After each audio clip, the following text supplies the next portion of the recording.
countries like we are that are upset. And I got to tell you, it's not that people can't come together. It's that you have truly two different ideas of where this country's going to go. There's truly two different visions of what America will look like for the next generation. You have if you watch C-SPAN and you listen to what the Democrats say on the House floor, watch it one time when a bill is being debated. I mean, their ideas are so far left. I mean, this isn't the Democrat Party of John F. Kennedy. This has gone so far left. It's gone so radical. It is big government, big taxes, big regulation. This idea that representative democracy is too complicated. We want to make sure that we empower all of these bureaucrats in Washington to make the decisions for us, whether it's in our personal lives, whether it's in our businesses, whether it's in our schools. This elite class of bureaucrats know how to better run our communities and our lives than we do. And you see them trying to inject more power and authority into that bureaucratic class. High taxes, big government. We go, listen, we believe in a free enterprise system. We believe in economic liberty. We believe in the concept of our founders, which is limited government, empowering people with the ability to step into an opportunity society and make of their lives what they choose. Might not be very much, or it might be really remarkable. But that system of government for us has been the most successful form of government that has ever been developed. And allowing free people to work their will breeds, I think, happiness and economic prosperity. And you see this, there's this great tension now in D.C. about what's going to really happen, and we fight about it. And it's really hard to get what I think is a traditional American vision with this now leftist vision to come together and agree. And that's the fight that you see taking place. And you have a group of people who are trying to work with the American people, saying, listen, we have to bring them over to our side. We have to make sure we're exposing the debate that's taking place. You can't drive the car off the cliff, but you have to make sure that we're continuing to message in a very difficult environment. And if you look at the budget that we put out in the House, some will say it's Paul Ryan's budget, it was bold. It was three simple concepts. Cap government spending, go to 2008. You don't have to gut it. You don't have to slash and burn. But you're able to cap it at 08. Don't let it grow. And as your economy grows, one of the key tenets of balancing the budget, tax reform and entitlement reform. And eventually, with that program, we were able to balance the budget. And you saw Paul Ryan do a great job of educating the House Republicans in a way that they could all go out into their districts and talk about these big ideas.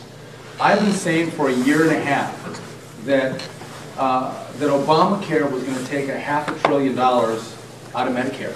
I go to town halls, if you guys go to my town halls, and people look at me like, I don't get it. I've never heard this the news media has never reported this. And so they didn't believe what we were saying. When Paul Ryan was putting the ticket, I thought he's done a great job of driving some of these issues so more Americans understand what's going on.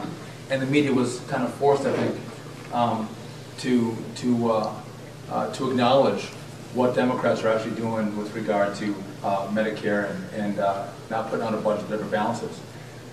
I think that was bold on our part. I think Romney's selection of Ryan is bold.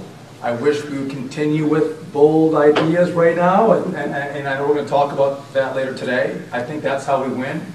We don't win just saying I'm not the other guy. We win by saying this is what we stand for. We plant our stake in the ground and we give it an alternative vision for what this country is. I think Governor Romney understands that. I know we have to do a better job getting that message out, and I think you can hear about that today, that we are going to do a better job of getting that out in the next 6.5 weeks. But as we saw a year and a half ago with what happened with Scott Walker, and we saw what happened a few months ago with the recalls, Wisconsin has been at the epicenter of American politics. And again, you see us at the epicenter, and as we go into November 2006 with Ryan's previous chair in the RNC, Paul Ryan on the ticket as the vice president. One of the key Senate races in the country to take control of the Senate is here in Wisconsin. You have a couple of House seats that Democrats are going for, saying that Nancy Pelosi becomes the Speaker of the House if she takes a few of our Wisconsin seats. We are, again, a really important state. And we were in the field polling a little while ago, about a week and a half ago. And my results are different than what I was hearing. You guys all have heard some of these recent polls about Tommy Thompson and Romney in the state. I heard them, I'm like, oh, what? I gotta tell you, and so we started to ask around what other people are seeing. There could have been a softening after this 47% comment. Not a great comment. Could have been some softening, but I gotta say, I don't believe the polls that I've been seeing recently. And that's not consistent with what we've seen in our own polls. This is going to be a very tight race in Wisconsin. It's going to be a 1 to 2 point race, one side or the other. And it's important that to be effective, we get out there and we drive this thing. We see the kind of infrastructure that we have after the recalls. We have better infrastructure than the community organizer, the guy who knows how to do this so well. Our infrastructure is way better. We were just talking about excitement. We have to make sure we have the energy and excitement again in the state. And if we have it, I think we're going to win. And it's important not just for Romney and Ryan, but it's important for Tommy Thompson, and it's important for our race too. We have, just quickly on our side, we had the honor 2 years ago of having the first ad in the whole country run by the National Democrat Party. This year, we're falling down the list. We're the third ad in the whole country run against us in Wausau. We're at the top of the target list here. And it's not because this is a left-leaning seat at all. If you look at Charlie Cook, he's one of these guys that rates congressional races and Senate races, or Stu Rothenberg, they have Republican seats that lean Democratic. They have Republican seats that are toss-up. And then they have Republican seats that lean Republican. We're a lean Republican seat here. So you go, why do they come after us so hard? Why do you see the number of ads you see against us? They have an affinity for Dave Obey and a love for Dave Obey, and they can't stand that I have their seat. And that's in quotes if you're recording me. It's not their seat, but they can't stand it. And they view me as not a father of 6, not as a prosecutor for 10 years. They view me as a reality TV punk.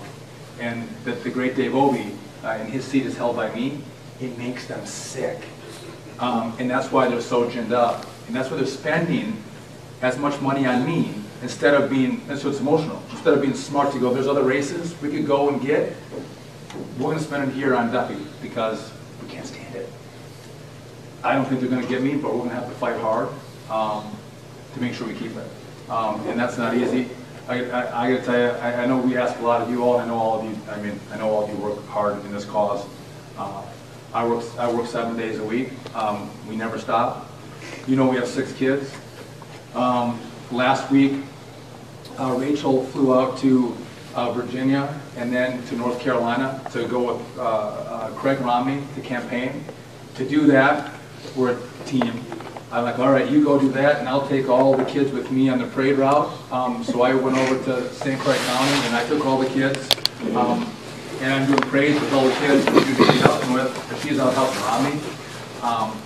She's gonna fly out to, so she's a Latina, you know. So, and we need to boost our numbers with Hispanics.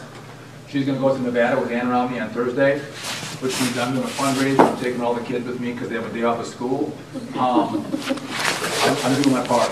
I'm doing my part not just to do well here in this district, but to do our part to help the team as well. And it's a little bit, I know it's only a little sliver, but if we all step in and go, I'm willing to make a sacrifice to make sure that we're successful, whatever our talents are, man, we're going to win this thing. And it's not about winning for Republicans, in my view. This isn't about a Republican win.